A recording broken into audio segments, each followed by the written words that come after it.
Greetings, ladies and gentlemen, and welcome to this narration of the web novel Humans Don't Make Good Familiars, taken from Reddit with the author's approval. And, as always, I hope that you enjoy. Part 4.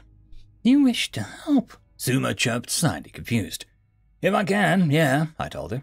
Even after I tried to control you? Just don't do it again, I chuckled. Of course, never again, she said, and began almost bobbing her head up and down, seeming happy. Asumata John this, I think the translation thing stopped working there for a second, I said. Suma slowly stopped bouncing and, still excited, explained, Oh no, it is still working fine. I was singing in an old tongue by people. I don't really know what it means, but it is sung when we are happy. Oh, I nodded in understanding. So, Suma, can you tell me what I should expect if I were to become your familiar?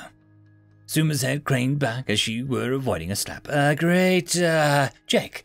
I couldn't possibly make you my familiar. I am not worthy to be the master of such a great being as you.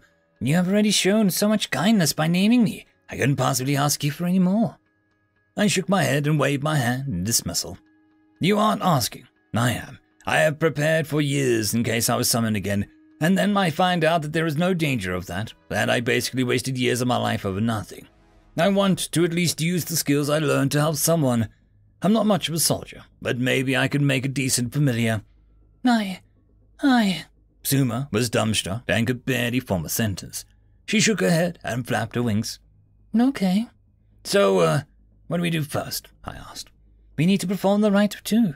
It'll bind our souls and allow us to communicate with each other across worlds, as well as let me summon you in a moment's notice, she explained. How do we do that? I wondered. We need to go to the Grand Sanctum. It is illegal to try and perform it anywhere else now.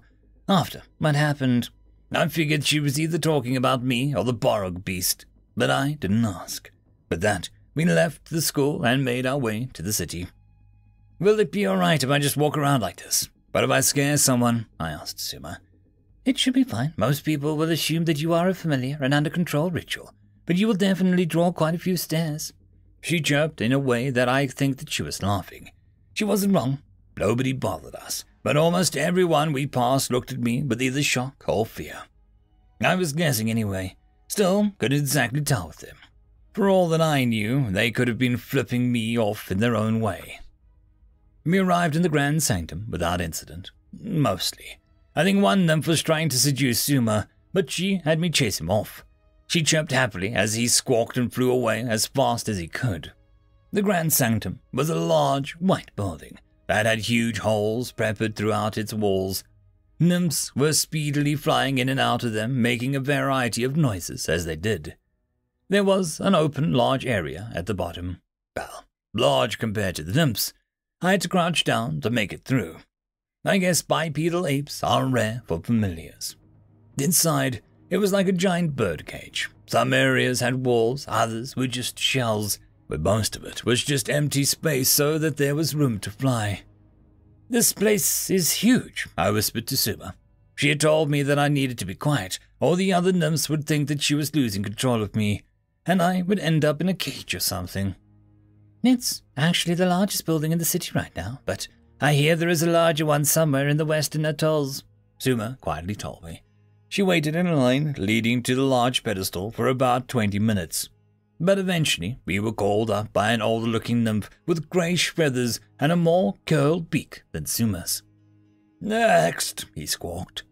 We walked up and Suma said, I'm here to perform the rite of two.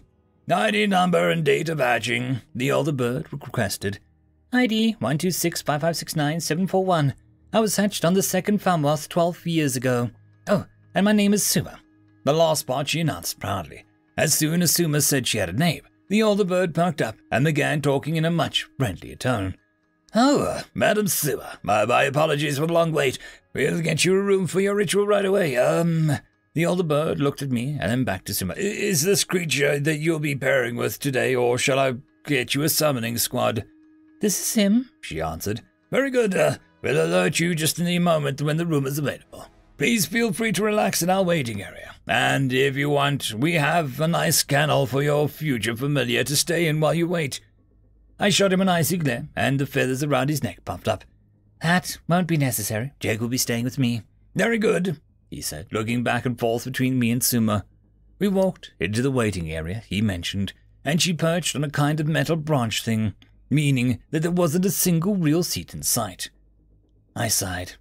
I guess I'll stand. Sorry about the kennel thing, Suma said sheepishly. It's no big deal, I told her. I guess that is something that I'll just have to get used to. We didn't have to wait long for our turn to the room. I guess named nymphs are this world's equivalent to rich people, or nobility of some kind.